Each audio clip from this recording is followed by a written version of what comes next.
Hello, everybody. After freaking 6 years of waiting and like 2 years since talking with this dude. I don't even know it's been 2 years, honestly. I have FootedGhost. Dude, I have FootedGhost here to talk about Halo Infinite spoilers. Yeah. Ghost, how you feeling? We're excited. I'm good, man. I'm going good. I'm excited to talk about some Halo, man. It's been a while. I was telling Ghost before this, the last time we talked was us talking about the things that need to be in Halo Infinite. And now we're here to talk about what was in it. So that's a really cool full circle. Is there anything like it's been a long time since we did that video, but is there anything you could remember that you think you might have said that was in this or something? Let's see. I'm trying to remember what you said actually. Yeah, it was. Oh man, this was ages ago. I think I was asking I forgot. I was gonna say because I sent you like a list of things we're gonna talk about. Every now and then, there's gonna be something I didn't bring up there, and whenever I throw that, at you, I'll try to kick you. I'll try to start there, but I think something I said was jeepers is I said the M rating, which we didn't get. That was something that I was like, please do. We also, I'm sure we both maybe shared the thing of, and before we start this, spoilers be warned. So if you have not played Infinite, leave. Or if you don't care about spoilers, fine. But 3, 2, 1. One of the things that me and everybody wanted is the flood. So those are things I remember. Yes, we did talk about that. Yeah. And then I was pretty convinced actually that the flood were going to be in the game, but with the endless now, there's still a possibility that we'll see them because we'll talk about this later on, but the endless could very well be the the precursors and all that sort of stuff. So we'll see. I see executioners in the chat. What's going on, man? Yeah. Is that your dad? He's like, I see my dad with the stranger. Yeah. And then Chief Master's here as well. Yep. Hey, what's going on? I'd imagine we'll be seeing names we both recognize or something. I believe so, man. I believe so. But I'm keen to get into it, and thanks for having me on. Yeah. And for everybody that might not know FootedGhost, I have a feeling a lot of people like a lot of the Halo fans on my channel, because I do variety of stuff. I have a feeling a good deal of them might actually know you. But is there any way you'd want to introduce yourself? Let's take a look. I pretty much range with my Halo content. I do video essays, news stuff, live streams. Think of it, I do it. Not to say that I do everything well. I don't do it all well. No, I'll say that much. But I try my best to do a range of content, and I'm just enjoying it right now. Halo Infinite's been incredible since the launch of that game. It's just been unreal for me. So I'm just trying to keep it going up, and just anything Halo, I'll try make content on it. So that's pretty much it, man. How many hours do you think you've put into the campaign? I think I'm at 16, 17. I think I'm at 17. Around that, man. I think around I think it's at 20, but I haven't actually fully 100% completed the game. I'm actually replaying it again. So I'm replaying it going through Legendary, but just want to get through it again. Just replay it. Yeah. Do you think you'll 100% Legendary? Because that's what I've been debating about. I'm kind of exploring on Heroic, because I don't have to sweat all the time to just explore. But you run into I want to try to, I think.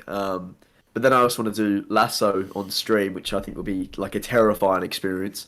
I want to say, because we're talking spoilers, without the Scorpion gun. Spoilers to everybody. There's a Scorpion gun that everybody's using, I see, in Lasso and speedruns. I'm that doesn't count. Literally. So that's going to be something I need to avoid that, because I don't want to say I picked it up in Legendary, but I may have walked over it briefly for a second. Just maybe a few times, but I picked it up specifically for that just boss fight that I hate. That's it, man. That's it. And then I dropped it straight away. So we're gonna get into it, but basically, as I said earlier, we're gonna be talking about a lot of spoiler stuff, mostly story beats, I would say, a few gameplay elements as well. Just a few like big emotional moments, favorite boss fights, how they handled Cortana. I didn't mention this to you, but also I'm like, oh shoot, we should probably talk about the pilot. And probably the entire last like 20 or 30 minutes of this is probably just talking about like the post credits and what the future is. So there's gonna be a lot of nice stuff here. But Ghost, with me, I don't know how you felt, but something I continuously advertise to people is wanting a mixture of kind of the adventure and mystery of Halo 1 with the emotional punch of Halo 4 in this game. First off, I'm curious, do you feel like you got that? Or I kind of do. I think so. I think this was the I don't know. I feel like the Master Chief, at least to me, was the most emotional we've seen him, or the most human we've actually seen him in the series. Yeah. Like I know Halo 4 was like really good at that sort of things as well, but not only was the Master Chief like like a badass, like a beast, and very stoic and all that in his emotions, but I don't know, just the way he would do like the subtle emotions, like or subtle movements with his head, his hands. You can just tell that there's a person inside this suit of armor, and he's been doing this for a while. Like there was a time in the campaign where I actually kind of, I don't say teared up, but there was several. Because that's what I was gonna say. I wanted to figure out like what was your most emotional beat. So I'd say, okay, so there's two things I'll talk about really quickly. One of them takes place during gameplay.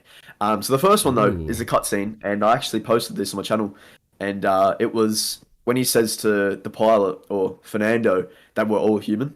That for me, and then he was just like, I failed Cortana, I will not fail you. When he said that bit, and when he's like, I will not fail you, like I can't do the voice, but when he says that, I was just like, yo, okay, that's powerful. I think that's a lot of people's favorite scene, honestly. I think so, man. Is that like, and you'll probably notice that as well. But going to gameplay, I think if I had to pick a point in gameplay where I was just like, oh shit, that's crazy. He was in the silent auditorium, and the weapon said, "Are you okay being here?" And Chief was like, "No, not really." And like the way he said it, because he knows that Cortana was here and Cortana died here, he was just the way he said that, the way Steve Downes voiced that part, I was just like, "Oh my god, he's really upset and being here." And it's those I really felt it there during gameplay, and I think it was, I wasn't streaming at that point as well, so I was just like, when I heard that, I was just like, oh my god, he's really hurting here, and you can tell, the cast does an awesome job in this game, for sure. They do, man. Like I debate, this might be my favorite version of Chief. It's a toss up, but like I just thought the amount of, he spoke just when he needed to, but keeping that emotional, like, human element that 4 had. That's why I'm saying, like, I really love 4's story, but I love like the adventure and mystery of 1, and that's why I was like, please just blend the two together. And in terms of story, I'm going to be super happy, and I felt they did that. And I agree, man. I think that's perfectly put. The not enough coffee. Master Chief gave a great empathetic pep talk. That scene is probably going to be at the top for a lot of people's, because just straight up, I see people screenshotting it all the time. We all fail. It's what makes us human. So it's good, man. That's On a joking note, my friends did find it funny that when he takes a knee, it just still shakes the crowd. Because of the weight, man. It's just, that was really well done. He does. He weighs a lot, but you can really feel the human side of Chief in this game. Loved it. That was my favorite thing with this game, I think, actually, like in the humanity of Chief coming through. I am curious though, what was your thoughts in the, like, with the story from start to finish? Did you were you engaged the entire time with the story, or was there any like low points for you? So that's actually a really good question. The low point for me was, and I bring this up because I just uploaded my spoiler-free review Wednesday, and a point that I bring up in it is there was a great deal of fluff in my opinion. And by fluff, I mean ways of keeping the game going instead of like adding certain big beats. So examples, if you don't know what I mean, is like whenever you come across one of those locked doors, you're going to have to get some seeds, open it.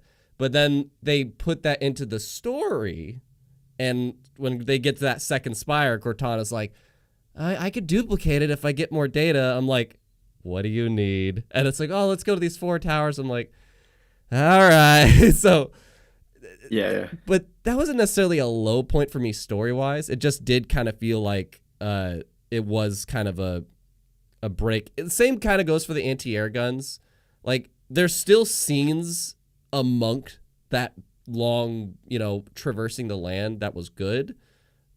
It just, if there was a low point, I would say that was it. Is just the traversal and fluff. I didn't mind it gameplay wise; it was enjoyable, but yeah. Interesting. But the most emotional for me was to answer that original question. I keep almost forgetting this part, but actually, I think I liked even more than that pilot pep talk was when Chief is talking to that dying Spartan. I freaking loved that scene because he's so like, I've been listening to a lot of the audiobooks lately, and not a lot of them, but just like a few that some people recommended. And there was this one that he's like talking to kind of a dying soldier that was with him throughout the whole book, and he's kind of like assuring him like you did good kind of a thing. And he's doing the same thing with the Spartan that he does in this book that Chief was written, probably the best I've ever heard him written. And it's from Shadows of Reach, what I'm talking about. And gotcha. Yeah, he's written so good in that book. And that version of Chief just got pulled out. And in this moment, just the way he's talking to this dying Spartan, he's just like, get what you need out. Because you feel like you have to, do with your dying breath, like help. That's all I know, whatever. And he's just trying to calm him down, like, I'll find them, And I love that moment. Like, that was probably the one that I'm like, dude, this game is ready for you to sympathize. And I like that. I love sympathy. So, yeah. That was actually a good point as well, actually. Because in Halo 5 and I want to say Halo 4 as well, like the Spartan Ops, the Spartans were seen, like even the Spartan 4s were seen as like these insane characters where they could just pretty much do anything and there was like no consequences for their actions. And Halo Infinite starts open with I forget what the fire team is called, like the Spartan team that was on the ring that discovered the Spartans, but that Spartan team got destroyed by the Banished and the Spartan killers. Jaeger, I think one of them died from Torvus, or because he like literally said, "I'll find them." But that's right. They're all dead. And when he encounters them all, I actually love a bit as well as you were talking or touching on that. I love when he picks up the the pieces of equipment like the thrust or the shield modules, and he just takes a look at the Spartans, just like I'm going to avenge you kind of thing. Yeah, and that's just the hand on the shoulder stuff, Yeah. The way he I go back to Chief being the most human in this game, but like those subtle movements he'd do with his hands or his head, and even what he said in his voice, like that really made this. I don't know. That just really. I don't know. I don't know how to better put it, but it just really made the story for me. Like just seeing Chief react to all that. So there is a question, Alpha Binary. I'm gonna say we're gonna get to that in the back third here. Because we're probably going to talk a lot of Foreigner stuff, but they're asking about the Harbinger, so we'll talk about the Harbinger in a bit. But in terms of... So we both love Chief, it sounds like, in this. A note that I didn't bring up... Well, actually, first, I kind of want to change gears a little bit, because we're talking about all these Spartans dying, and the way they died was from these Spartan killers. Just changing gears for a bit in terms of the boss fights in this game. Maybe not talking about how much we enjoyed them, sprinkling that in maybe, but do you have a favorite boss fight that you had? Because yes, I do. I for sure have one. I'm curious if we have the same one, but okay. So I'm gonna say the reason I'm gonna say Jaeger right? I think Jago was my favorite, and some people were actually saying it was really easy, but for me, is it same as you? Yeah. Yeah. Oh, heck Yeah. Yeah, just the atmosphere when you're versing him, trying to not only stay alive, run around, sprinkle some shots on them. I don't know. I honestly think that was really well done. And I don't know. Straight away from seeing Jagger's character, I was in love straight away. I almost didn't want to kill him because he was that cool with the two blades, and the blood blade. Man, that shit is so cool. And you don't want to kill Jago, but you'll be he... happy to kill grunts. The grunts, we have to touch on that in a second. They're so good. The grunts are hilarious in this game. Yeah. Funniest grunts. But go back to Jaeger. Yeah, man, what a boss fight. Like, his introduction to Chief, like, swinging, then coming down, then running at him, then going invisible while running at Chief. Man, I literally freaked out when I saw that. Yeah, so I definitely put that at the top. Some people think it was quite easy. So maybe they did it in a different style to me, but I honestly thought it was terrifying, and I actually thought I was in a horror game for a brief moment. But yeah, 10 out of 10 boss fight for me. I loved it. Yeah, no. So if somebody asked me like, what's your favorite moment in the game in terms of like maybe just overall, I would debate if Jago's actually mine, because like not even just what you were just describing, like when you actually first encounter him, but even the build up to him, because you have just these two you're going through trials as Eshram's kind of telling you stories of, oh yeah, we took over this and we took over this and keep fighting or whatever, and you're in these epic mini firefight waves. Plug into Ghost, he has a great video about firefight being in this game. But there's the third trial, there's no thing, it's just no music, everything is quiet, I know, right? And all you hear is just, can you sing for Daddy? Like it's just distorted. So good. That was actually, mate, that was unreal. That was actually unreal for me. The entire build up, man. Yeah, I know, right? And the thing is, the thing that I love the most is that they actually kind of did like not much with the build up. That was what made it for me, because you walk out of the room and you go down the stairs and you see like a bunch of weapons. You're like, okay, I'm gonna just pick up a few. Then you hear that, as you said, you hear say, well, I forget what the kid says, but something like hi daddy or something like that. And you just hear, and like it's also like really, the tone of it is different. It's almost as like Jagger's like done something to the hologram. It's distorted, tweaked. It's distorted, it's like right? Higher And, pitched too. Yeah, and it completely that whole segment just fucking freaked me out before I hopped in it. Yeah. And then of course you pick it up and it's just like, what the fuck's going on here? But yeah, I loved it, man. I loved it. Yeah. Top to bottom. I freaking loved that. Man. I was playing that. This is this might freak some people out, but look, I was like, as I played it, I'm just like, bro, am I in Metal Gear Solid? This boss fight, because Metal Gear Solid, like those games to this day have the coolest damn boss fights ever, in my opinion. And I'm not saying this was as good as those, but like it kind of gave me that same feeling of, this feels like a very a person that I want to beat, and the presentation and build up to fighting them feels great. I do see Chief Master say like the hack of 2 electric grenades and a few sword slashes. I have a friend that literally, like, I was like, "What'd you think of Jago?" And he's like, 2 electric grenades. I've got to try that. That's unreal. Just no, listen. What he's so my friend, he's not even like a Halo player. Like he's been away from the franchise for like 10 years. So it's cool to hear some people, by the way, jumping into this after so long. But he's like, what do you mean? Who's Jago? I'm like, the one that was the horror movie intro. And he's like, that was supposed to be a big fight? And I'm like, what are you talking about? Oh, and he's like, I had a shock rifle and I shot him twice in the head and he died. And I was like, what? What? That's unreal. What? He's like, that's what he said. He used a shock rifle. He shot him twice in the head. He was on normal, granted, but still, I'm like, what? It was crazy. Oh my god. So some people are actually saying like that maybe he isn't dead. Like what his happened? Body disappears. Like, his body disappears.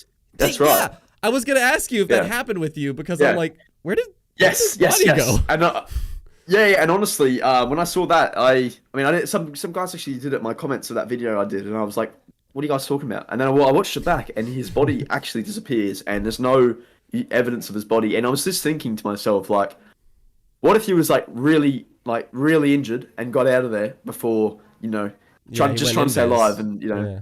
But then the other thing I'm thinking of though is like if he does that, then he is basically letting the Master Chief walk right up to Eshram to kill Eshram, which is meant to be like his main. Do you know what I mean? So Yeah. I would go nuts to see him again, and I think 343 have left that door open just a fraction, because it's just like, okay, there is a bit of, we didn't show a body here, so how do you know he's dead? Do you know what I mean? Yeah.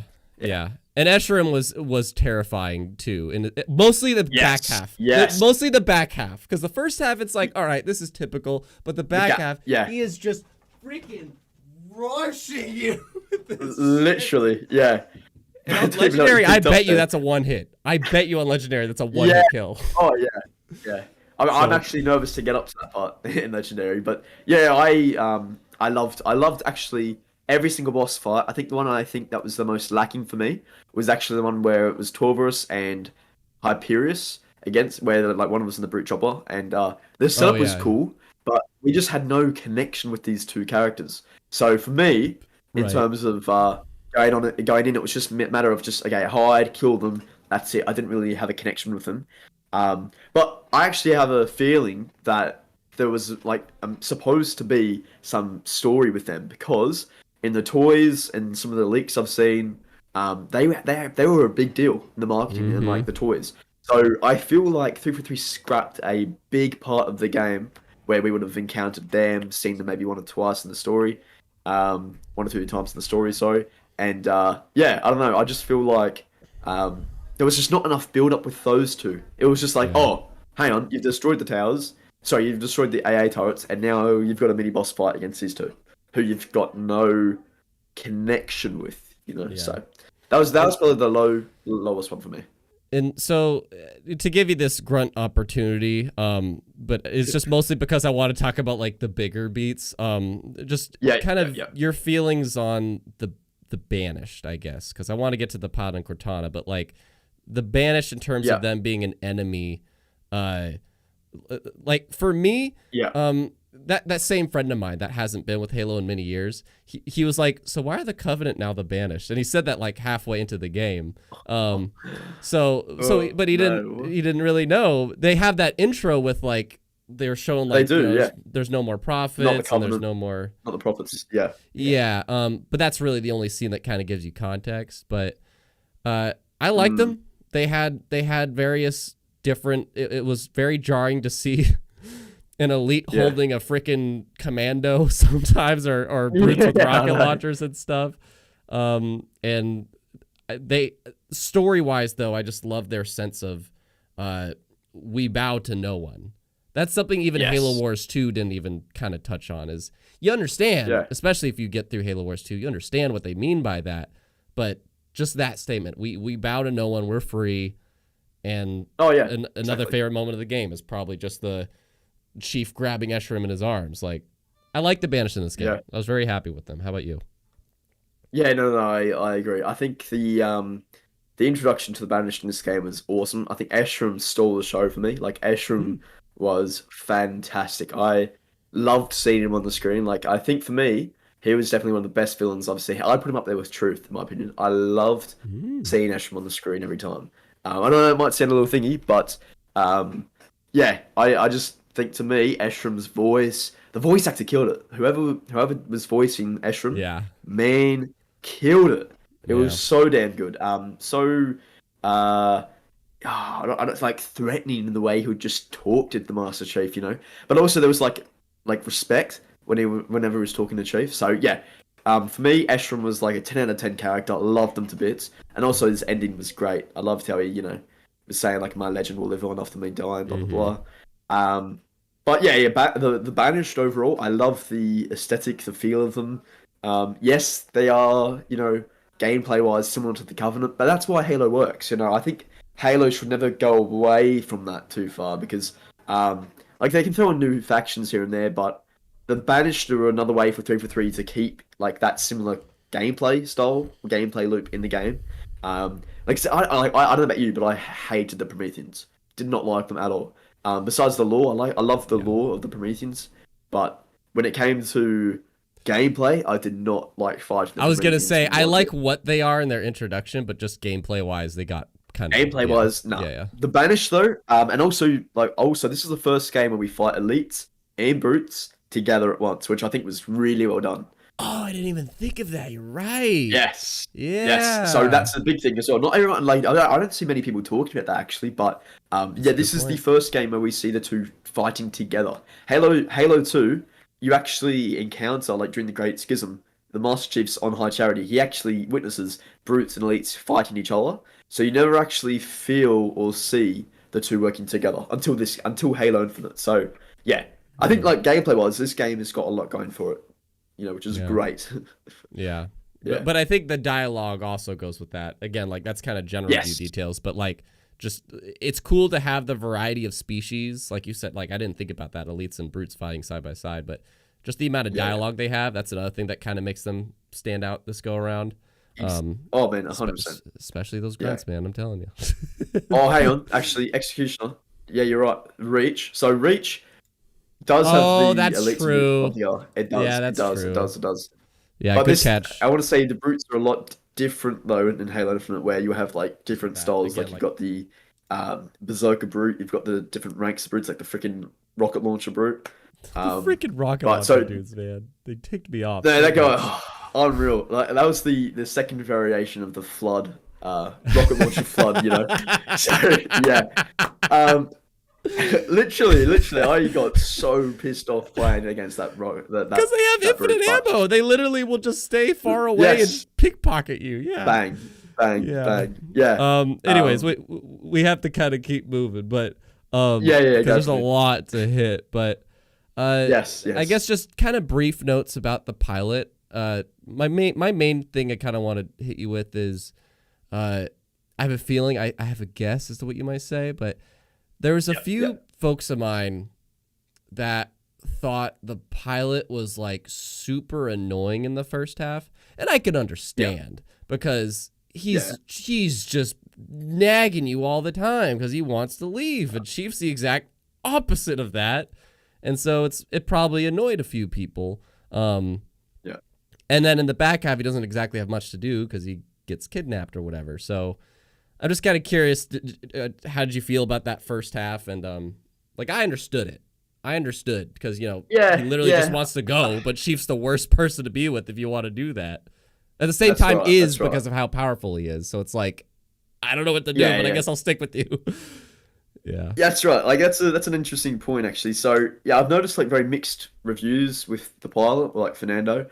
So in my personal opinion, I think his like character development was great. I think he went from being a scared engineer who was pretending to be a marine pilot, to being someone that at the very end was like, okay, let's continue the fight against the Banished. Let's actually, help take back this ring. Because I think something happened where, I think what Master Chief said to him, where he's like, we're all human, we all make mistakes. He made the mistake of, what do you call it? Like, sorry, okay, let me roll back for a second. Fernando wanted to get off the ring because not only was he not a pilot, he was not a marine. He was a civilian engineer who was a volunteer. And then when the Infinity was getting like bombarded by the Banished, he jumped on the Pelican Echo 216 and then flew off. Now that was bad. That was being a coward. But like the Master Chief says, you're here now. I need your help.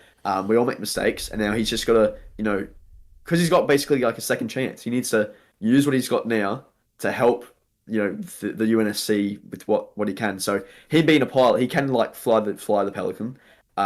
Master Chief and the weapon do still need him, as is shown throughout the game, and that's why I think when and what Master Chief said to him, like, I will not fail you. So when Fernando was taken, I think that's a big thing for Master Chief, where it's like, okay, I promised him I wouldn't fail him. I'm going to get him back now. So and then you see how he's like, you shouldn't have come back for me, Chief. I don't know why you did that. You don't even, I think he was just like, I'm nothing to you, really, or something like that. That's the vibe I got, but I don't think because he's got self-esteem issues. He's ashamed of himself. That's right. Yeah. That's right. And the biggest thing I think going through the story, like I can understand why some people think he's annoying or like thought he was annoying. But I think as we go through the story, I think he definitely gets to a place where he's accepting himself and wants to help the Master Chief, fight back against the Banished. So yeah, overall, I came to really like his character towards the end of the game, where you know he was kind of when he hugged Chief, that you could just feel the relief of seeing him again. Which I after love 3 that days, moment, by the way. Chief doesn't know what to do. Yes. Sorry. So, Yeah. Do I hug him back? Like, yeah. He goes in for it, and he's like, then he pulls back a bit. He's like, no. And I don't think I should do this, but yeah, no, the trio, the weapon. I don't want to talk about what you think her name is as well. The weapon, Master Chief, and the pilot. The three there, those three were really good for this game, I think. Yeah. In terms of the story, man. But yeah, go back to the question. I like the pilot, man. I did. Yeah. Yeah. I did too.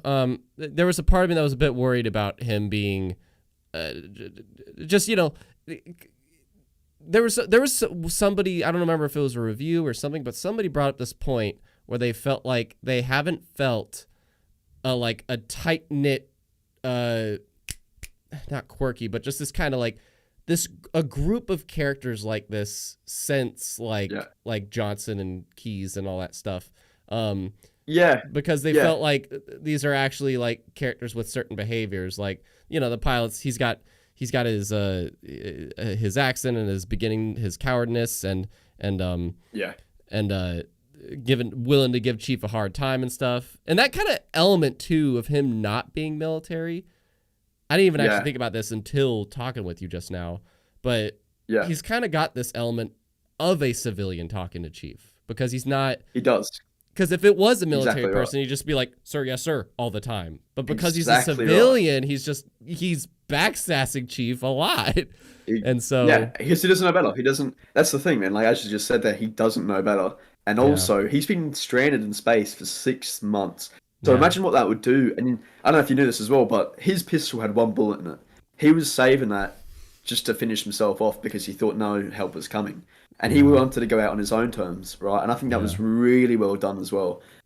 So look, I think he had a right to be a bit upset when Chief was like, "We're going down to the ring." He's like, "Hang on, fucking, we don't want to die."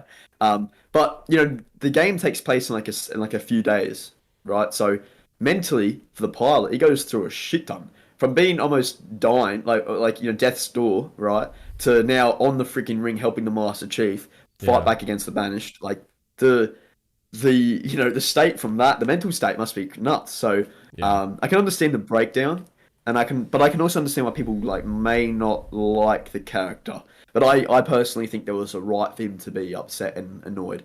Not annoyed. I want to say having those outbursts. I think there was a right for that to happen. That's sass, pretty much. The sass. So speaking of that trio, I think let's just get to our girl. Let me just look through our other notes. Yeah, why not? Let's get to our girl. That part of the trio, because that's what we experienced in this game. I think that's why people were making this comparison to like Johnson and Keyes and stuff, because Chief actually has a group that he's constantly are in cutscenes and whatnot. I think that's what made a lot of the characters in Halo 2 stand out so much. And our third member of this trio is a essentially new version of Cortana, to which the fan base understands. But I thought it was interesting that even I call her Cortuna. That's my name for her. You instantly know why I say that, right? No? Cortuna. Cortuna? No, because it's Cortana 2. So okay. There you go. Yeah.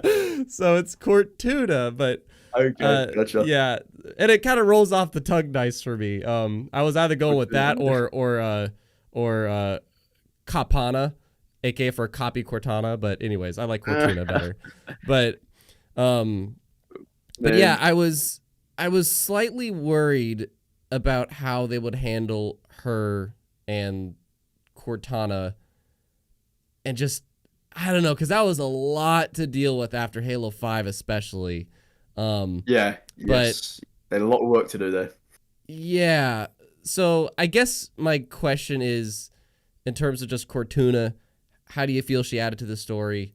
Was she too quirky to you at times? And maybe we'll get into a bit also of the transition of Cortana.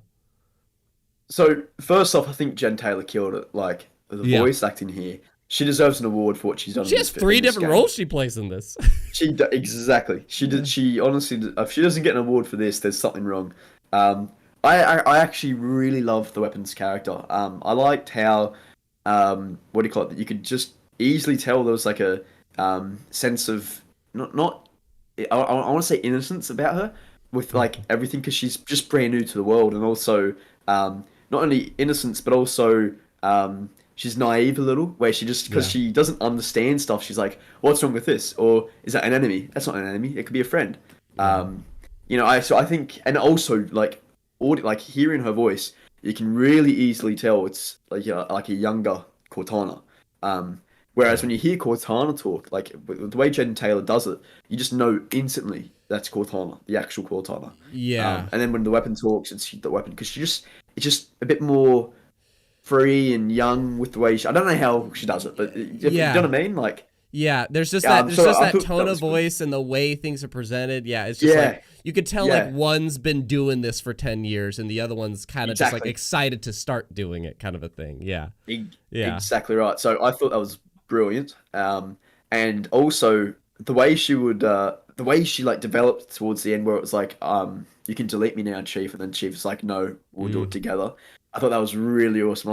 I don't want to say I nearly stood up there, but I was like, wow, that's powerful, that's good. And Chief was like, we do it together. I don't trust you, but I want to. Yeah. And also like, it goes back to Chief's humanity throughout this game, accepting the brand new weapon, Cortana 2.0, as you say. I think I definitely prefer the weapons character over the pilot, like, because her and Chief had a really good, like, and the chemistry between the two was great, I think. Again, voice actors, but you know what I mean? Like, yeah. It was great. Yeah. And I'm curious to know your thoughts on it. I mean, it just worried me because I'm like, I don't know if I want a literal duplicate Cortana just being kind of the new thing. I admit, I'm still kind of on that boat. I'm accepting of it. It's not like it's bugging me. Nor does it excite me. It's just kind of one of those things I'm like, all right, let's just see where it goes. Fair enough. But in terms of, I think it fit with the story because the whole what you deal with in this game, which we'll get to the ending very shortly after this in Harbinger, but the essential base plot of Halo Infinite is really we're gonna fight Escharum and the Banished here. Hopefully, start rebuilding UNSC a little bit, maybe along the way. And we're kind of discovering what exactly happened to Cortana. That's really the base plot of this game. And with the Cortana element, Cortuna kind of, I'm going to always say that. Cortuna basically, she kind of gives that perspective of the history of her. And it's kind of like not only are we seeing echoes of everything Chief of Cortana experienced, but it's also like this is a version of her. I need to figure out the right way to phrase this, but this is a version of Cortana, Chief says, as if they never met, as if they didn't have all these experiences together. He says that we need to create a version of you he does say that we never met. Yeah. And so when he said that, I'm like, for what this story is doing and trying to kind of get closure on Cortana, I guess it is kind of neat to have a fresh version of her to also like kind of be like, I did that? Am I gonna become it again? Like I was like, I love that. That's cool. I like that bit. Yeah, that was really well done, actually. Yeah, good point. Hey Chief, what's going on, man? This not of coffee, super ultra Cortana Turbo 2000. Nice one, Dennis. Bill, I like the campaign. Yeah, I agree. Campaign was top tier. But the weapon was a fantastic character. And do you think like it was heavily implied that she would take Cortana as her name, I think. Do you agree? Some people don't agree. I was going to ask you the same question. So I was listening actually. Dude, so I was listening to IGN Unlocked, and they seem split on this, and we might be split on this, but I don't want her to do that. It will legitimately make me mad. I don't want her to be like, okay, then, I'm going to be Cortana. I'm just going to be like, that. To me personally, I understand because I had like a friend or two that disagreed. I'm like, I get it, but to me, it takes away from the closure that we kind of get in this game, because Chief's getting closure, reflecting on, he failed her, he let her die, and he also let it go so wrong before that too, and her choosing to be the same exact name that's caused all this. I don't know, like it's like Cortana redeems herself somewhat in the end because she's self-destructed and try to take Aatrox with her, whatever. We haven't talked about Aatrox, but like, like she tried to have that redeeming last act and recorded the goodbye, to which I thought was, I did love, by the way, that she goes, it seems like we're only saying goodbye. That was, dude, the music with that. And I will go to that as well. Man, I literally was tearing up there as well. The music that was just swelling there where she was saying goodbye to Chief, I was just like, nah, this is it for them now, officially. Like, I know it was meant to be in Halo 4, exactly, that was the goodbye. Yeah. So that's why I'm just like, I don't want a new person to say goodbye. So I'm going to actually go against you here. Actually, gotcha. I think the weapon should be called Cortana as well. I'll tell you why. Because Cortana, the one that we knew, made a lot of faults, and yes, she did, kind of rectified it at the end of Halo Infinite, talking to Chief. I personally think that what she said to the weapon, she was like, I want you to be better than me. I want you to make good on, the thing that we had, like the team that we were. And I think when the Master Chief says, you get to pick your own name, just like Cortana, and then she's like, I think I've got the perfect one. I've got a funny feeling she's just going to go with Cortana so she can prove to the Master Chief that Cortana, that the name Cortana, the thing of Cortana, is good. Like, there's no, because obviously a lot of people who think of the name Cortana, now they think negatively of Cortana. But she wants to go, hang on, no, Cortana is good. She's always been good. She only had a fucking downfall in Halo 5. Thanks to bloody Brian Rigg, prick. Brian! Cybersoft is going on. So I look, again, it's very 50-50. I hear this from a lot of people. A lot of people strongly disagree with me, and some people agree. So, but for me, I just think what was happening at the end of the game, I personally think that it was implying that she will take on Cortana's name as a way to do good on that name, if that makes sense. No, and I was thinking of that too. Where it's like that's redemption. The only way I can see it happening. As a redeem. Yeah, that's it, man. Like redeeming her name. That would be the only way I see it happening. Otherwise, if she goes down another route picking her own name, I'm not going to be too fussed with that either. As long as it's like a really simple name that is going to get stuck in our brains quickly. It clicks. Yeah. Like I see. There's Wigo in the chat. I hope they don't give her the same name. I believe in order to be her own person, or in this case, AI, she needs her own name. And that's another good point, too, I think, too. That is a good point, yeah. If this is just a new AI, it's almost like... Because she freaked out when she found out she was a copy. And so, like, it's also like Chief's giving her a chance, like, you can be your own person if you want to. Like, you're not just a copy. So you have this opportunity here. If you want to do that, then go for it. So we'll see. But yeah, that's an interesting one, though. I'm very curious to see what they do with that. Just whatever name they pick. And this is again why I think if they do call her Cortana, it's just where it's like, oh, it's Cortana. Everyone knows it's Cortana. Do you know what I mean? But if they call it something like Daisy or something, you know what I mean? Like Daisy. Probably that's just very out there. But Daisy. Do you know what I mean? Like it has to be something easy. But then again, Cortana is a weapon. With the weapon is a weapon. That's a very broad thing, though. But usually, unless there's any other name, that's like a weapon. Do you know what I mean? Like, what else is there? Do you know what I mean? Like a Cortana is a sword. Am I right? Weapon? No, you're thinking of katana. Gosh dang you. Oh my god.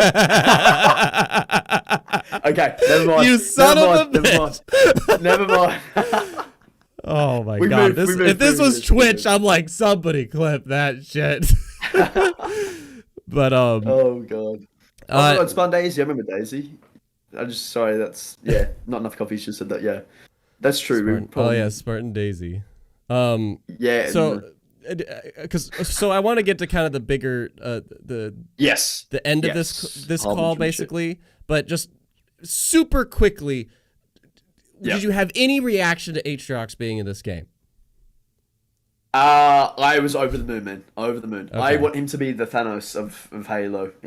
And they have literally the same kind of introduction. If you think about it. They do. Because, Infinity War, sort of spoils for Infinity War, he just wipes the floor with 2 of the strongest Avengers in the start of the movie. And then this one, it's like, oh, fans are finally getting that one-on-one. That was like 20 seconds. And he gets destroyed. He gets literally thrown around like a ragdoll. Yeah. And this is the first time I think any of us have seen the Master Chief get destroyed by someone. Yeah. And then he just gets thrown out into space. I loved that. The Didact was probably the closest, in terms of the games. Closest. Yeah, yes. Because and he was a lot stronger than Master Chief. The only reason the Chief won was thanks to Cortana. Right. So if we are talking about strength, I'd say the Didact could have killed the Master Chief for sure. Yeah. That comes back to Cortana.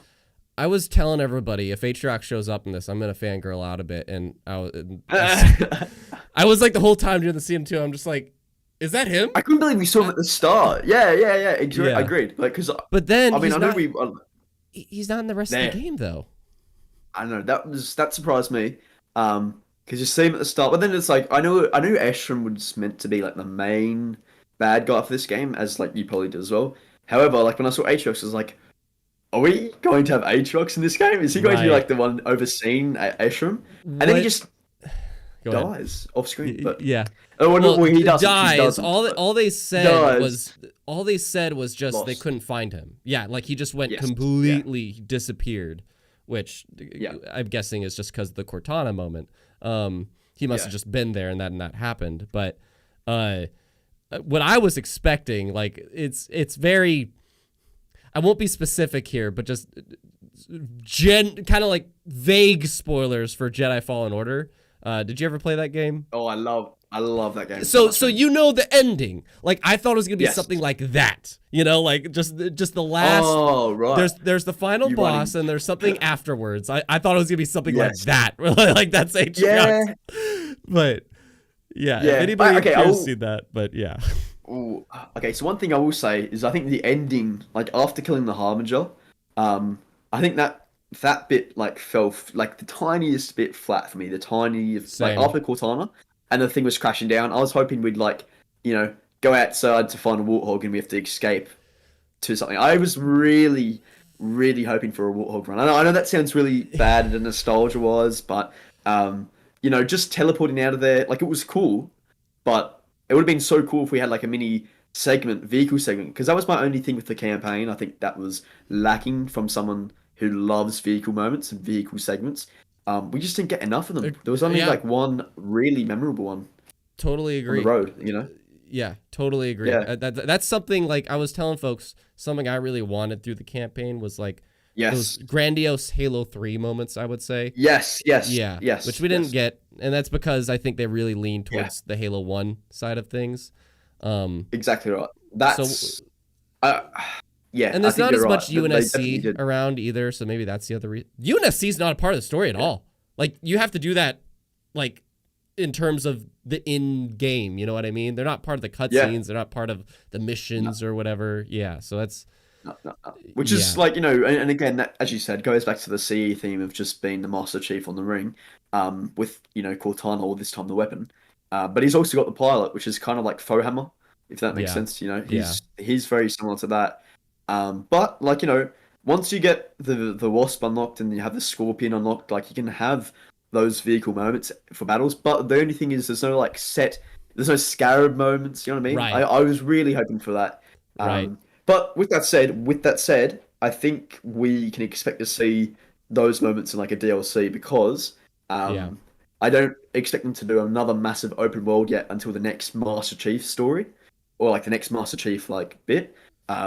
So what I think's going to happen, because the way they've done this game, right, they've planned it so they can get things out. Can we pause this, because I want to like get into that a lot in a moment. Okay. But sorry, I'm going on a tangent. Yeah. It's just we're just putting a bookmark on that really quick. But Wego, actually, I wanted to see what you think of this. Wego in the chat says, one last question for me. Do you guys think Captain Lasky's alive? Yes. Captain Lasky. You think so? I hope so. I love this character. That's one of the few characters from like 4 and 5 that I definitely liked. Yeah, he was awesome, man. Yeah. Do I think Spunlock's alive? I think he's like hurt somewhere.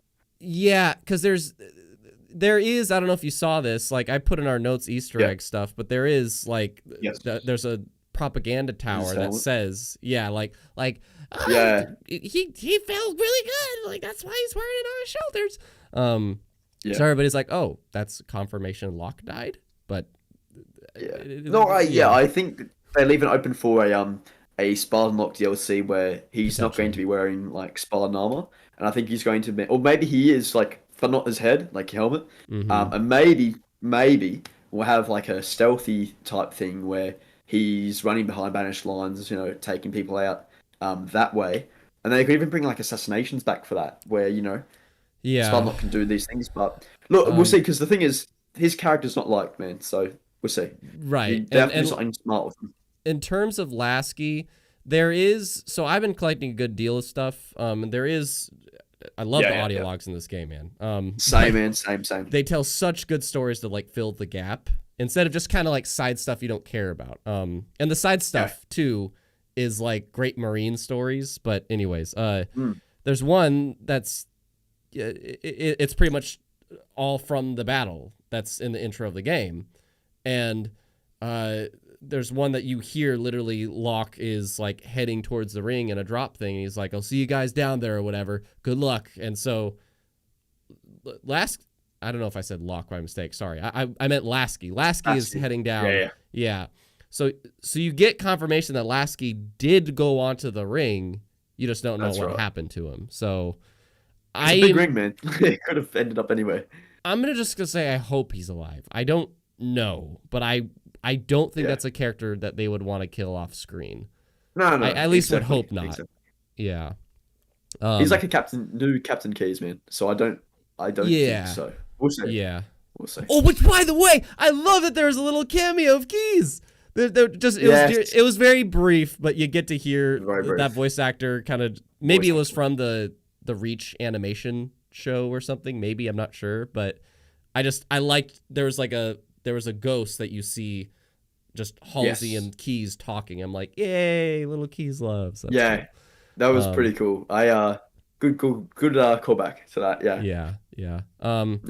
Okay, so I want to hit the Harbinger and stuff that happens afterwards, because I agree with you. You were saying earlier that the Harbinger, that whole thing did feel like aftermath, because after you beat Escharum, you're like, is this the end of the game?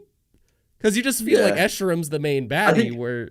I think he should have been the last one, because he was the connection, I think, like, to the story. And also, like, in terms of the boss fight, his boss fight was a lot better, in my opinion.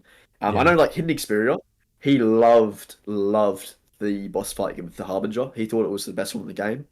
I personally think it was one of the weakest ones, because dude, I died so many times. Her, she'd go, same, and then she'd just teleport, bang.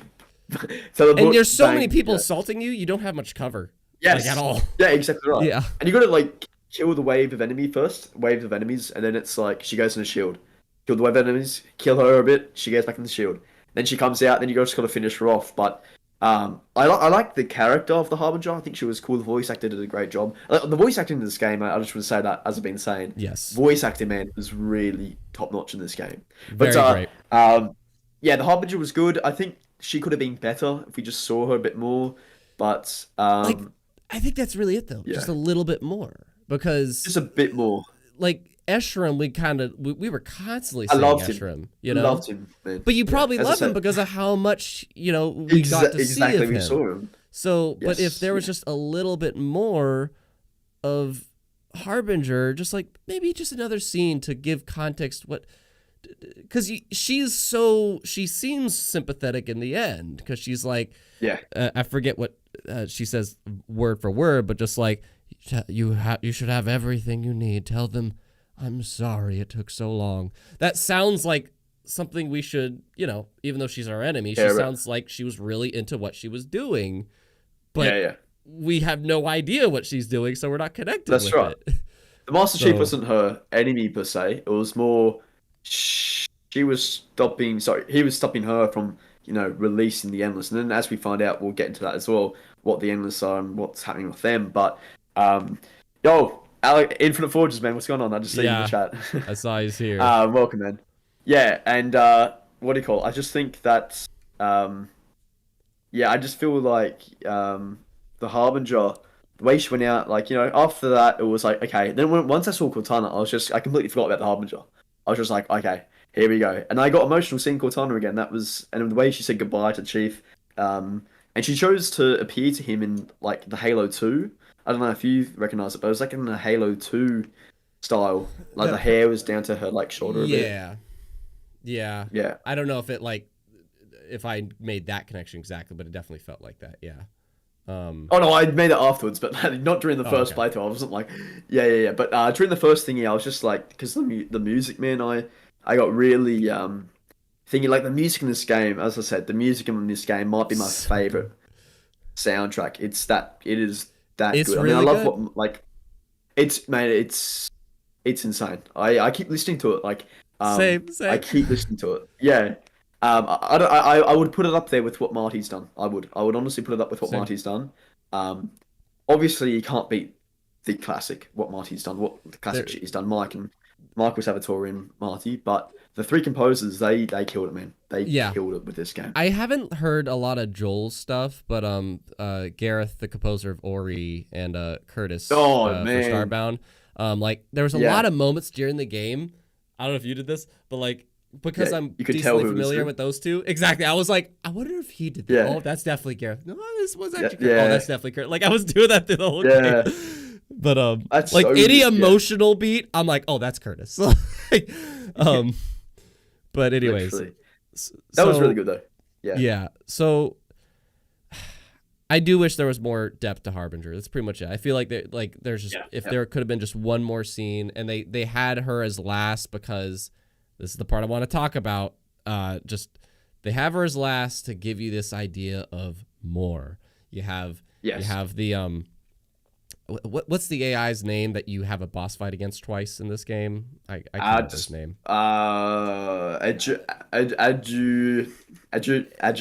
Let's call him Edge. I don't know, but he the third time you run into him. What? Wait, give me a second. Oh, you're looking it up. I mean, it doesn't matter, but the point is that the third time... Adjutant Resolution. There we go. Adju. I was just calling him Adju. Adjutant, something like that, yeah. The point is, the third time you run into him, he's like, I'm so sorry. I shouldn't have been attacking you. I thought you were trying... This was interesting to me. I thought you were trying to repair the ring. I didn't know you were trying to keep it destroyed. That's the exact opposite of what freaking every other monitor said in the past. Because they're always Wait, for real? He says something like that. I'm messing it up. I'm messing up the verbatim, but he says something like that where he's just like, I'm sorry. That's interesting then. I attacked you. I thought you were trying to repair this ring. And the second he said that, I'm just like, everybody else has been mad at me because I've been destroying these. You're happy that I'm leaving it destroyed? And so that was such an interesting thing. And then the Harbinger, she says her last thing of, you should have what you need. Tell them I'm sorry. And then there's a post credits. It all is literally, they saved this level for last truly because they just want people to know that there's more. So that's kind of the theme of this. For sure. Yeah, so this is kind of that theme of what I wanted to hit you with in the chat too, where it's not necessarily where you think they'll go with this, because we could have an entire stream about that, but man, yeah, we could. But I just want to know the roadmap. I don't know. I guess just comments you have did that make you feel a little bit gypped, or are you kind of happy that they had that open end? Like, I guess just feelings. So it was very similar to like Halo 2 in a lot of ways, right? The cliffhanger ending, and also like the music they had, the finale music was literally the same with like motifs and shit. The only difference was like I think the pitch maybe, but it was really really good in that way. I love the music, but yeah, another cliffhanger hanger ending. But honestly, it wasn't that big of a deal to me this time around because I feel like majority of the story beats are wrapped up. The only thing though, Yeah. was the Endless and the releasing of the Endless. They've been released, and the Master Chief and the weapon are like, we're not too worried about it just yet. I'm like, fam, do you know what they are? What are the Endless? What are they, you know? And if it's what everyone's thinking they are, like the precursors, then we could be in some serious shit for the future, man. But I'm not someone that's really great with the Halo lore. Like, I know a lot of stuff, Sure. but I don't know too much about like the precursors backstory and the flood. I know the precursors are connected to the flood in some regard, but the thing people are saying is that the Endless could be like the midway stage of the precursors in the flood. So it's like we don't know what that could be, but yeah, I don't know. I just want them to figure out a way to have the Endless and the flood connected, because I don't know if you saw this, as a flood Silex in the game. I was just about to point that out. Somebody said that earlier, where they're like, "Oh, actually, technically, the really? flood is Yeah. in the game." So yeah, Yeah, it is. It is, and that means that all they have to do is open that. As soon as they open that, then you've got a flood. One single infection form can create. Oh, sorry, what was it? One single infection form can destroy a world, a planet. I think that's what they said. something. From No, Halo, a it whole was in Halo 3. galaxy. Yeah, Mate, yeah, exactly. So Spreads. that's what I'm saying. Like, and also something interesting to note is that the ring is, destroyed and fractured in places. So just imagine if, like, the Palace of Pain containment facilities were opened or right. destroyed, splintered. So those infection forms could come out. I honestly think there's so much potential there. And imagine an open world game where the flood is slowly infecting the open world. That would Yeah. be incredible. So my friend thought of that idea, and I was like, Yeah. I got to admit, if the flood wasn't this, I don't know how I would want them handled, because I love that idea of what you just said, but I'm like, but man, Yeah. I like fighting the banished. I don't want this to be gone. Well, you could still have both, I guess. But Like the a only thing would world be- event or something. I don't know. I don't know how I'd want it Oh. structured. Yeah, that But- would be. Yeah, I agree. It would be hard to do, but if they did it well, it would be awesome. But that's what I'm saying. Like the Endless, like unless the Endless, I just don't want the Endless to be a totally different thing that we've never ever seen before. Because you've got the Flood that could easily come back because they are here on this ring. You know. Oh yeah. Do you agree? No. Well, there's two things really quick. One, Lumina says Yeah. this is exactly the quote. I thought of it too. I just didn't want to interrupt you. One single flood spore can Yeah. destroy an entire species. That's what it is. That's it. That's yeah, it. yeah. Sorry. So good job, Yeah. Lumina. But the other thing That's is, this is interesting. If so, there's post credits, which I'm assuming you've seen, right?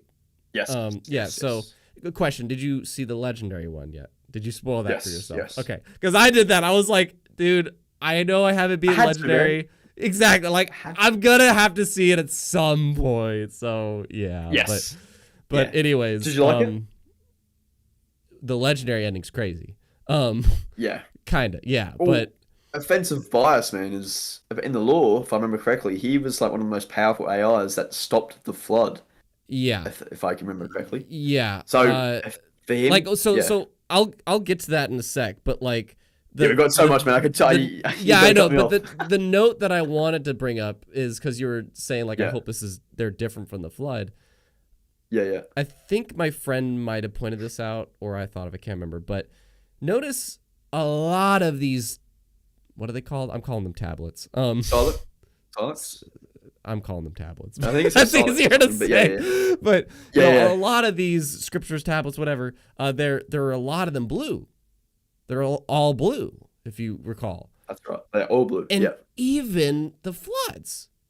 which was shocking to Yes. me. Even the floods, which I love that it's just this single one locked away in this one Yeah, I room. know. It's not That big- was, you don't want that near all these other ones. Like that has to be in its that own was space to not have any life to feed on. But just in case. yeah. But even the floods was blue, right? And the Yeah, harbingers was yellow. And I think Correct. there might be a spot. I can't remember if there's another spot that there was yellow. But then the endless, assuming that is the endless in the post credits, they're all orange. Oh yeah, yeah. Orange, So yeah. that kind of makes me curious because I think that right there Yeah. should tell you they're not like flood.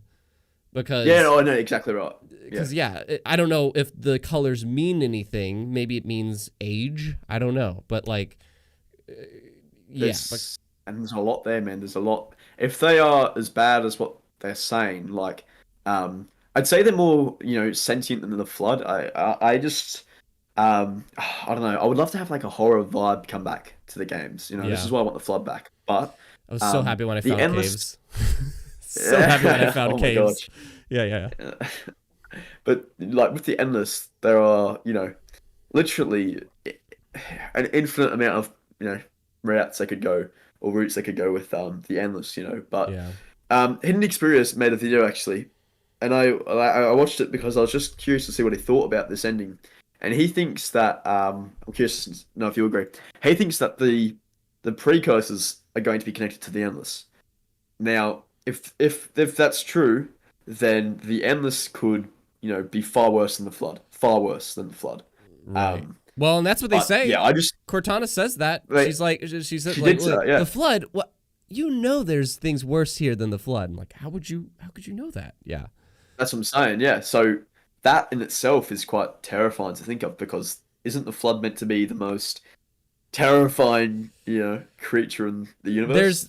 There's a part of this because that goes into the legendary ending because they say like Yes. literally the Halo rings. We could deal with the flood using the Halo rings. Yeah. Can't deal with the banished with the Halo rings.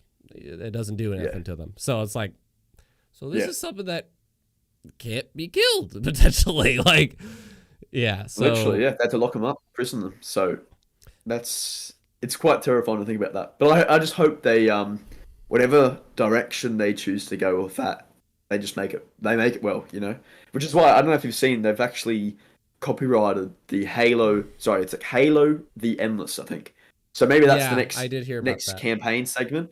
But I actually don't think we're going to see that like campaign thingy until we have some smaller DLCs first, just to keep us going. Because I think this, yeah, I think the Halo Endless thing will be like the next Master Chief one, if you know what I mean, where it's like a full fleshed like 10 levels, 15 levels, if that makes sense.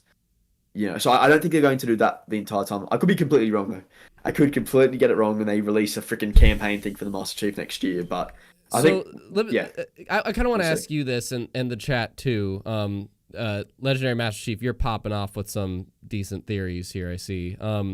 But ooh, yeah, I think the Endless are those seeds that the precursors the librarian collected. I forget which book, but there was a part of a book that mentioned seeds of precursors that the library attained. Which actually, if you look at the designs for these orange slabs, the designs are really simple. They kind of just look like these starfish, So yeah, who knows what that means? But where's it going with this? Oh, so my question that I wanted for you and the chat to kind of like poll this. In fact, I think I can make a poll.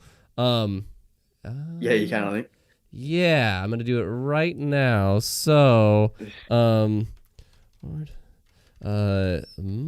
should have had this prepared. But basically, the question is, if you could have one or the other, okay, just one or the other, you think that there'll be these shorter pieces, and then maybe a longer piece or something.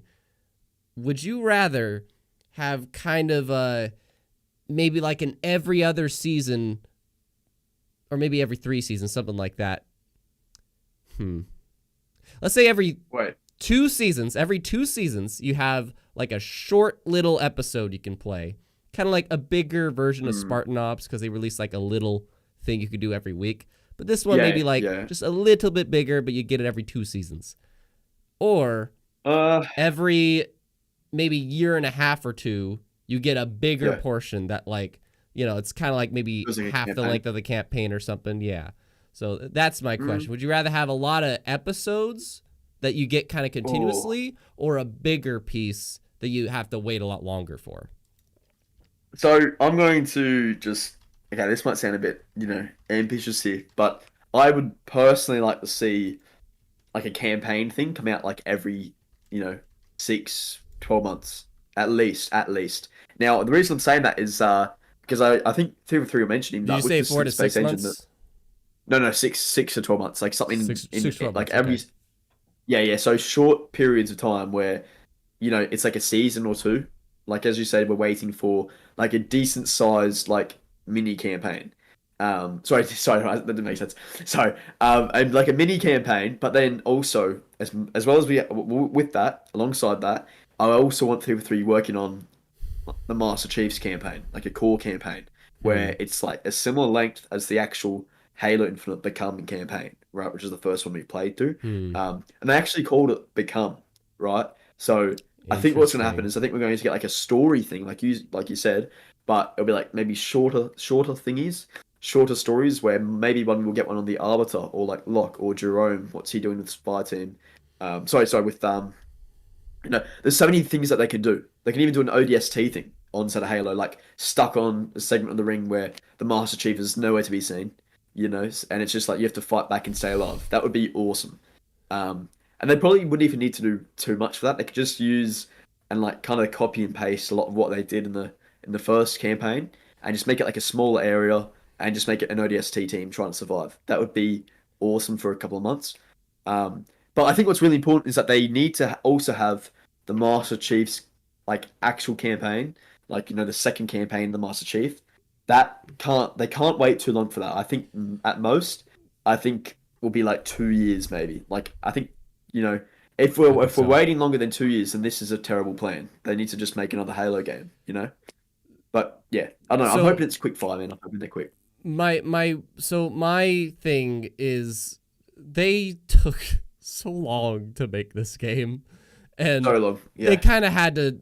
I hear maybe have kind of a reset in 2018 or 2019 or 2017, something like that. But 2017, still, yeah. yeah. So it took them a long time to do this. Now, sure, they've gotten to know the engine and stuff, but I'm just not optimistic that it's the option of both. I'm just not. Like I don't I like those short story ideas, but I Yeah, just don't picture getting both those and a bigger one at the same time with like how long just this took. the studios and stuff. Yeah, Yeah, like if I had a choice, I'd like it sucks to say, but I would hope like dude, it's tough. Like this is literally the yeah, I thing know. that I've been talking with people like, and I'm the most like kind of wanting to talk about it because I'm just like I just want to know what's the roadmap now because the way they end Exactly. this They need game, to. they make it Yes. so clear they have more that they want to do, and Yeah. I don't believe they intend to wait through the 7 years to do it that they're saying they want this game to be, or 10 years or whatever. So Yeah. Well, I'm really mm, curious what it is because if I that's had a to good point, choose, man. I think I'd prefer the 2 years. If I had to choose, I would prefer 2 years. every Yeah. 2 years getting a new Yes. biome, and And like levels and and it's levels. pretty much nearly the length, if not exact, but just like at least maybe like 70% the length that the space campaign was every, Yeah. preferably year, but maybe two. Cause Yeah. yeah, that's what I would hope for. Yeah. That's the thing, Obviously, it'd man. be great to have The both, but main. I'm not optimistic about Yeah. Of it. course. That's the thing. Like they 343 need to be really smart with the way they do this because they're gonna need to keep the content coming out pretty consistently. They've said it's a 10-year game, 10-year plan for this game. So I think first thing they should do at the start of next year is, or like at least in February, by February latest, release a multiplayer roadmap for what's coming, and also a campaign roadmap for like what to expect in the next like 3 4 years maybe. Let's Hmm. say 6 months from now they've got this. 6 months from now they got this. 12 months from now they got this. Sorry, Yeah. that doesn't make sense. Like 24 months from now you got this. So I think if we have to wait until 2023 for another campaign thing, I'll be a bit not annoyed. I just think that as soon as they've done this campaign, like the start of next year, it should be okay. Campaign team, you're getting to work straight away on like another thing to come out to release. Otherwise, if they're not doing that, then it's maybe going to be focus on just making another core campaign experience, which we can expect in like 2024. Being realistic, it's. I mean, what we're about to get into 2022. So if we are being logical, I think it's going to take them at least 2 years to make a core campaign experience. You know, and that's okay. If this is a 10-year game, 2024, then you got 2026, 2028, 2030. Right. And then you start a new game, which could be Halo Beyond or something. I don't know, something. Because like you called it Halo Infinite. You know what I mean? Halo Beyond. I don't know. You've called it Halo Infinite, man. So it's going to be a continuous story until they decide to close the door and be like, okay, we're making a new Halo game with a new system, working on the next gen consoles or whatever the fuck comes out then. Sure. So yeah. We'll see, man. We'll see. That's a big thing they need to discuss and put out soon, though. Yeah, and I don't imagine they'll talk about it soon because they literally just released the game, so it's like they'll probably holidays now or like holidays, and they'll just be wanting to focus on what's at launch, and I think they deserve it, like they do. We can't be too selfish and expect that we're just gonna get something like this all the time. So that's right. Yeah, so I don't expect like. You said February. I'm like, that's to me the earliest I expect to hear anything in terms of campaign. Multiplayer, I think we're going to continuously hear stuff, but campaign, I am so curious about what their plans are for it and how they intend to release it too. Yeah. Now the beauty I think is all with like this campaign, like the replay value is 100% there. There are so many different things you can do with this game that I can see myself probably replaying this game, like every month or two, if I'm honest, because it's just a lot of approaches and things that you can do differently where, it's going to keep the encounters fresh at all times. So I think that's a really good thing that they've done with the game, with the game itself. So hopefully they'll carry it through, people, and also co-op. That's a big thing, actually. Didn't talk about that, like co-op. When that releases, I know, myself and probably you and a bunch of freaking everyone, all the other guys that played the campaign will replay that campaign to experience it with a mate. Because, oh my god, man, I was just like, when the Warthog raised back, I was just thinking to myself the entire time how fun this would be with a buddy. Or There's like so many moments that would be fun with the buddy. Yeah, specifically in the open world, maybe not like the linear parts, but the open world stuff. There's so many parts. Yeah. Exactly. And also against bosses, like imagine two people, like one goes that side, you go that side, and you can just, converge on them that way. I'm excited for that. I am excited for that. Or just having itself would take time. Yeah, but that's what I mean. Like they just kind of they just want to focus on the package right now and just making it complete. So that's why I'm just I just don't expect a good point, actually. Too soon. So maybe not even a roadmap until after that. That's something to exactly. That's what I'm saying. Like I feel like there might even be some that might get ticked about that, where it's like, but wait, you're still missing this, you're still missing this, you're talking about the future already when the base isn't complete. Like that's right, the base is that's right. That's a really big thing that we I didn't think about until you said it there. If they release a roadmap for like what's to come for the future, there will be people saying, hang on. You haven't even got a co-op here, you haven't got Forge out yet, you haven't got this out, you haven't got this. So we may actually not see like a proper future campaign roadmap until those things get fixed, because they are going to be probably working on the co-op stuff until that's ready to go in May. God, actually, that makes me think that we're not going to get anything till like 2024. But exactly, that's what I'm saying. I'm just like, I just want to know. Like, I don't expect to know anytime soon, but it's like the selfish side of me. I'm like, man, I just want to know.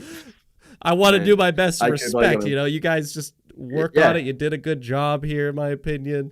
There's just a few things. Like, I honestly think this game will be the launch that we want it to be a year from now. At least cross my fingers that it will be. And by that point, then maybe we'll know what the roadmap is. I don't know, but the poll, we'll see. The poll said 27% prefer the shorter episodes, and the 73% says the longer waits for the long ones. I'm with that 73, man. Like I want those short ones, but if I could only have one, and I'm doing my best to tamper expectations, thinking we'll only get one, I'd prefer the long. Yeah, fair enough. Okay, we're well over the hour mark, so we should start wrapping this. But any other things from the chat? I don't know. Is there any other things? Let's see. Wait, guys. How about this? Oh, Chief Master. Wait, guys. What about this for the Endless? We know the precursor's choice for the mantle was humanity. What if the Endless are humans modified with precursor DNA that is immune to the flood? Whatever the Endless are, there's something that is immune to the flood, I would imagine. But yeah, which is scary because they could release the flood as a thingy. And Bennis, this isn't a new guy. He's awesome. His name is FootedGhost. Go check him out. He's going to be taking over the mantle of responsibility in terms of, if you think I'm a Halo content creator, I'm not. This dude is. So like Halo's just one of my trinity of things, but FootedGhost is.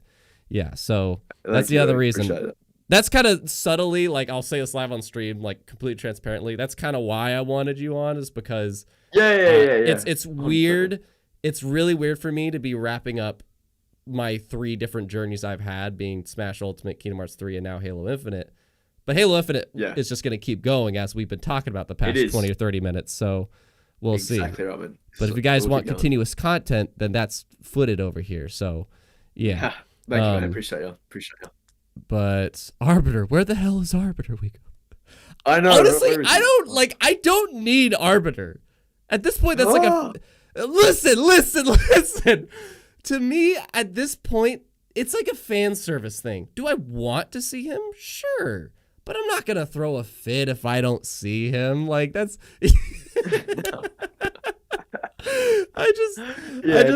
I want to see him, but I don't... It's not a bad Halo story if Arbiter's not in it or something, but I do hope to hear that he's good, because Cortana was blowing up worlds and shit. So which I love that element, by the way. Like, there's a lot of crap we didn't touch, but I love. That's true, dude. Just rewinding for a moment, the Aatrox thing, when he says like, "I stand with the banished always," you're gonna regret that, and then she does it. And he's like, "You're gonna regret that, bitch." Yeah. Like, I'm just like, this shit is tight. Like that was so insane. Good. That was a moment I was like, I really like Aatrox. I already liked Aatrox, but that moment right there made me like him more. So, you understand the consequences. I love that. Yeah, do you? Yeah. Do you? That was awesome. God. Yeah, I want to see him again. Like, we will. But yeah, no, I'm very, very excited to see. And also, one thing as well that I'm actually gonna make a video on this. I actually think that there's a potential chance that there's a DLC where we play as Aatrox. Now, before you go, what the fuck are you talking about? There was a I got a funny feeling that 343 are going to use him as like the arbiter of the banished. Even that may sound crazy, but we saw up close in that first person thing of how good his hand looked. And imagine if he's holding weapons and, all they'd have to do is just, get that first person thing to hold weapons, which they could easily do because the Master Chief does it. And the detail I saw in his hand, I was just like, okay, this could easily work for a first person thing like the Arbiter. And all it would have to be is Aatrox against whatever the Endless is or whatever he's fighting. And then doesn't even have to have the Master Chief in it. Do you know what I mean? Like, that could be the way they could, have Aatrox, have us play as Aatrox. I don't know, I've just got this weird feeling that 343 are trying to tap into Halo 2 like a lot. And Joe Statham is here, and he's probably like, you've got a character that is insane and everyone likes him, and also he's a badass. Why don't you, let the player play as him? Very similar to what they did with the Arbiter, like in Halo 2. That was such a big... Not everyone liked that, but these days I think everyone thinks Halo 2 is the Arbiter's game, in my opinion. Like, it really is. It is. Oh, it totally is. Yeah. I definitely... I'm not going to invest in this idea personally, but it's intriguing to me. Fair enough. But I'm going to make a video on it, but not everyone's going to agree. I just think that if they were to go down that way, that route, that would be very cool in my opinion. But there's one more thing I just want to clarify. Yes. time travel is not entering Halo. I'm gonna say that. I'm being cautiously saying that, but I'm gonna say time travel is not in Halo. There's a few people that are saying the legendary ending because they're like they see the 97,000 BC or whatever. But in my opinion, they put the 97,000 there to just say the audio you're hearing is from back then. It's the conversation you're listening to. It's not Aatrox's been teleported to that time. You're listening to a conversation from there. Because you literally only see that graphic on the legendary ending. You don't see it on the normal one. That's right. So it's just the conversation to let you know. Yeah. What's happening? And the context of the situation. Yeah. That's an interesting point because I know a lot of people were talking about that. But also, did you notice how Aatrox didn't have any war paint on? Yeah, I did. Which, that was curious. That was interesting because he's always, even in Halo Wars 2, he had the war paint, and also in the opening cutscene, he had the war paint. So I think some people might get confused with that, but maybe, what if it's just he's been stuck there for a while and it's just like it's just come off his face? You know what I mean? Like he doesn't have any more to put on. Yeah. That's what I'm saying. Yeah, and he looked really angry as well. He was like, like you're fucking furious. Yeah. As he was doing it, but he was literally letting the endless out, if that makes sense. I think from what potentially, I don't know if that to was use as some kind of weapon because he's fascinated with foreigner stuff. I think not to as a religious sake, but just to use it, kind of a thing. To use to use it as arsenal. Yeah, and, that's right. And somebody earlier brought up the offensive bias. This might mean I always mess up the name. Not Dominican, but the other bias or whatever might Medican bias. Yeah, they're saying maybe this could also mean not just offensive, but if offensive is a picture, that could mean medicine, whatever, is coming in too. Oh, that could be kind of crazy. If that comes up, that could be crazy. Yes. I think the idea that they're communicating there is if the Endless is unleashed, according to that dialogue, that means offensive bias will be deployed. Like they sealed offensive away. Correct. In the sense that, in case something goes wrong here, then we'll deploy offensive bias. So if Aatrox is awaking him there, yes, Legendary Master Chief, I know I said that. He's quoting me, but I said Dominican bias. But yeah, so if offensive is unleashed, hopefully that doesn't mean he's a cold cut villain because he's like a big hero, technically speaking, but he has a computer, so we'll see. Like that could trigger a whole other spiel that I hope won't turn Promethean-like, but yeah. But if the other bias gets unleashed, that's a problem. So exactly right. That's the thing. So, but then again, with that said, Dominican bias did help Master Chief at the end of Halo 3. If you remember, like in one of the terminal thingies, he was just like, "I fucked up against my creators. I will help you get off this ring, or I'll delay the ring's explosion or something like that." So he helped Master Chief at the end of Halo 3. With that said, there's a cut scene from Halo Infinite's campaign. I don't know if you knew this. You probably will when I say it. But from the Halo Infinite campaign trailer that we released in 2020, there was a scene of the Master Chief, facing off against like this this object that had 3 lights appearing on his visor. It was like what 1, 2, 3. It was in the 2020 campaign trailer. It goes for literally a minute, and is it a gameplay trailer? No. It is for Halo Infinite. Yeah, in 2020. The guys in the chat. I've seen all the trailers, and I know what you're talking about. There was like a minute trailer after the July. Sorry, yes, this is it. Yeah, you're spot on. This is called the campaign gameplay trailer, and literally.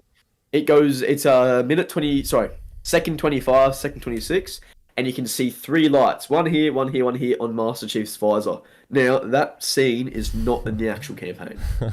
It's been cut. So, apparently, that was meant to be in the story.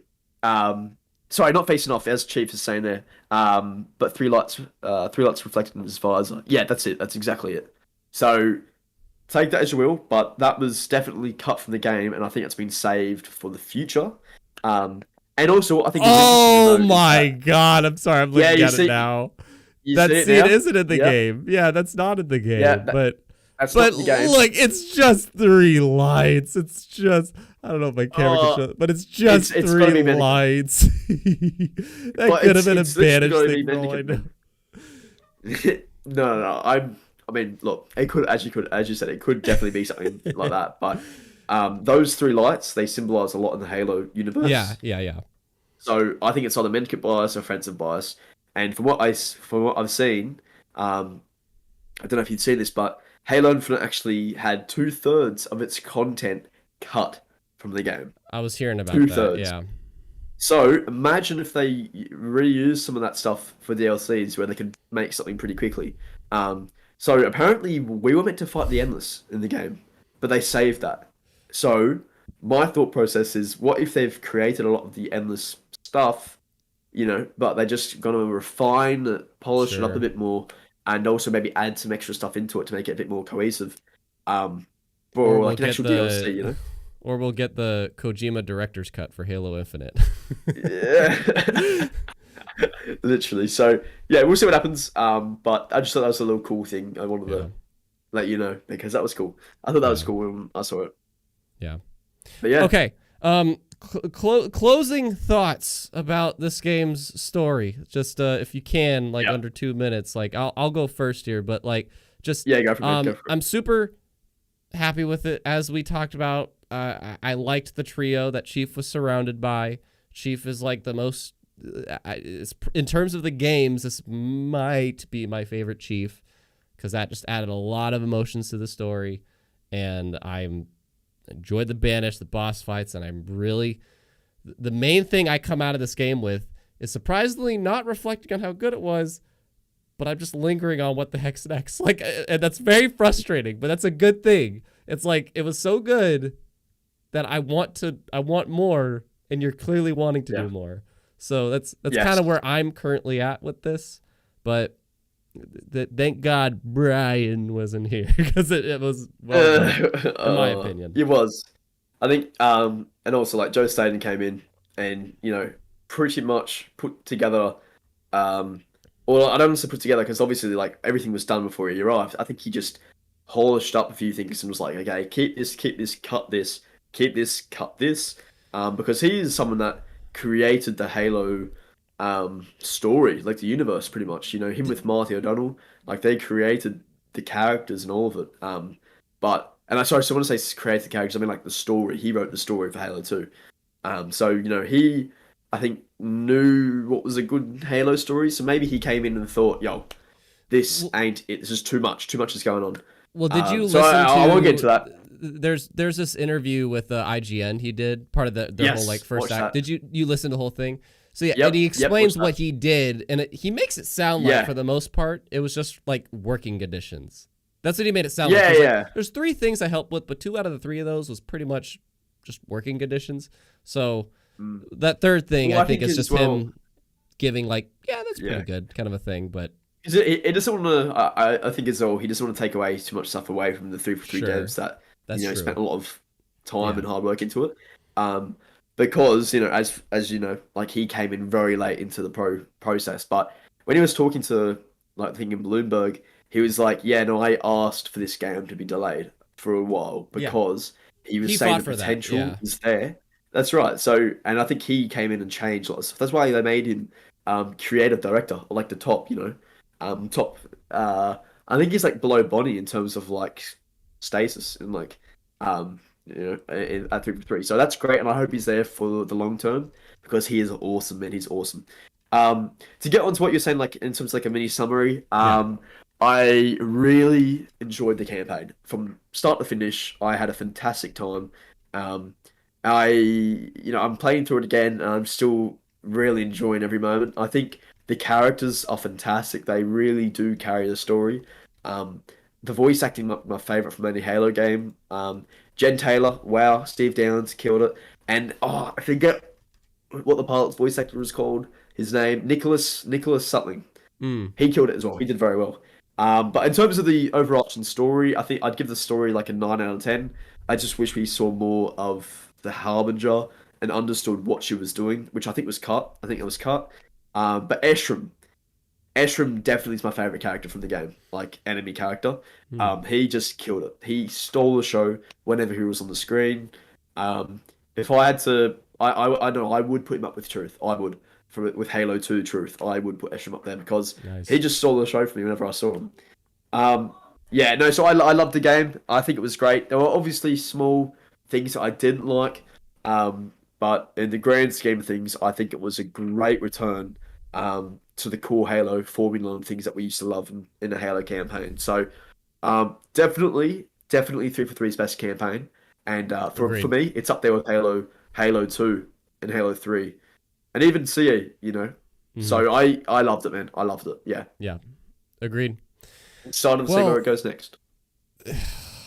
I'm anxious to see where it goes next. I'm not even excited. I'm just tell me. But anyways, folks, this has been a long one, but I hope you enjoyed if you watched live or the replay. I have a poll going on in the chat one last time. What was your favorite boss fight? So far, Jaga. I agree. But dude, Jaga was sick. I'm going to call him Jenga because I was calling Dominican bias earlier.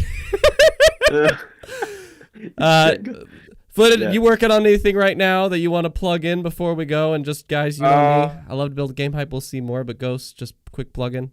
Thank you, man. Appreciate you. Yeah, just a bunch of stuff. I'm working on a campaign thing at the moment because I haven't really gone into detail with that yet. I want to cover the graphics, some DLC stuff, and also what to expect like in the future. But I'm also doing like these small little shorts, I want to say, on like the evolution of Halo's weapons. So I'm dropping another one in like the next like 2 hours on the Needler. So they I really like doing that. Halo Infinite stuff is included. But other than that, yeah, just a bunch of Halo Infinite stuff. So yeah, I'll see you guys over there if you're interested in that. But thank you for having me on, man. Appreciate it. It was a great conversation about Halo. Yeah. Gotta do it again. And as I thought, we went way too long. So yeah, I'm not surprised, man. But we waited 6 years for this, so we got some out of our steam. So anyways, hope you guys enjoyed this and have a lovely weekend. And be geek, be proud, and be awesome. Peace. See you guys.